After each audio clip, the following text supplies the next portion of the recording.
What if I told you कि आपकी body के अंदर मिलियंस ऑफ सेल्स ऐसे हैं जो टेक्निकली डेड हो चुके हैं लेकिन जाने से मना कर रहे हैं।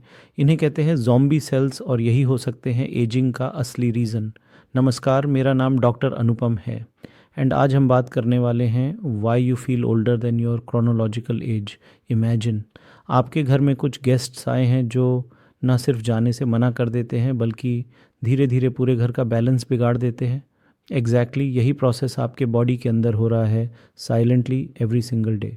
जब कोई सेल ज़्यादा डैमेज हो जाता है तो उसे नेचुरली एलिमिनेट हो जाना चाहिए ताकि नया हेल्दी सेल उसकी जगह ले सके। लेकिन कुछ सेल्स एक वियर्ड मिडल स्टेट में अटक जाते हैं, ना ग्रो करते हैं, ना फंक्शन करते हैं और ना ही जाते हैं। इंस्टेड बस हार्मफुल सिग्नल्स रिलीज़ करते रहते हैं जो पास के हेल्दी सेल्स को भी डैमेज कर देते हैं। Like one bad apple spoiling the entire basket. Zombie cell सिर्फ एक हिस्सा है एजिंग का। असल में एजिंग कई डीपर बायोलॉजिकल प्रोसेस का रिजल्ट होती है जिन्हें साइंस कहती है हॉलमार्क्स ऑफ एजिंग। जब आप यंग होते हैं आपका बॉडी आसानी से शुगर और फैट के बीच इजीली स्विच कर लेता है, बट जैसे जैसे हम उम्र में बढ़ते हैं ये फ्लेक्सिबिलिटी गायब हो जाता है।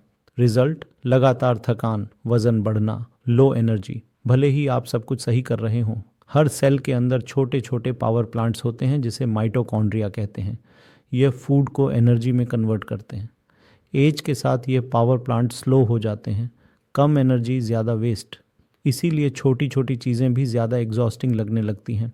आपका इम्यून सिस्टम आपको प्रोटेक्ट करने के लिए बना है लेकिन कभी कभी बिना रीज़न के ही एक्टिव रहता है।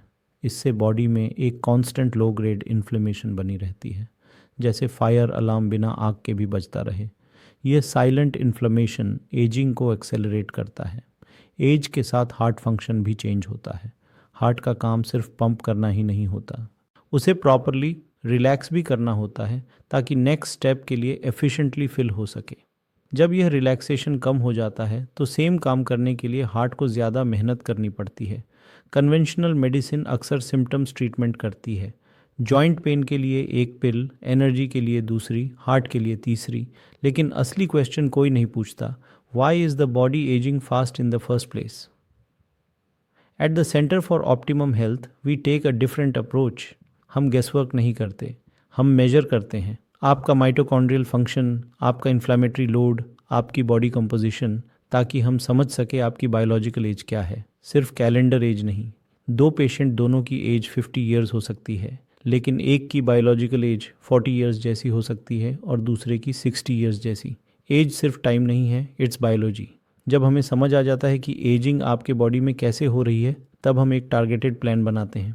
ज़ॉम्बी सेल्स को क्लियर करना, मेटाबॉलिक फ्लेक्सिबिलिटी इंक्रीज करना, माइटोकॉन्ड्रिया को सपोर्ट और रिबिल्ड करना। हर पेशेंट के लिए सेम सॉल्यूशन नहीं, this is precision medicine applied to ageing. Modern science ये मानती है कि ज़ॉम्बी सेल्स को सेलेक्टिवली रिमूव किया जा सकता है। इन्हें टारगेट करने वाले कंपाउंड्स को कहते हैं सेनोलिटिक्स। जब ये सेल्स एलिमिनेट हो जाते हैं तो हेल्दी सेल्स दोबारा बेटर फंक्शन करने लगते हैं। गोल सिर्फ ज़्यादा साल जीना नहीं है, गोल है बेहतर जीना ज़्यादा सालों तक। एक्सेलरेटेड एजिंग कोई ऐसी चीज़ नहीं है जो बस आपके साथ हो रही हो। ये एक बायोलॉजिकल प्रोसेस है और बायोलॉजी को मेजर, सपोर्ट एंड इम्प्रूव भी किया जा सकता है। एंड हेल्दी एजिंग की शुरुआत होती है ये समझने से कि आपकी बॉडी के अंदर एक्चुअली हो क्या रहा है। Decode your biological age and start ageing differently.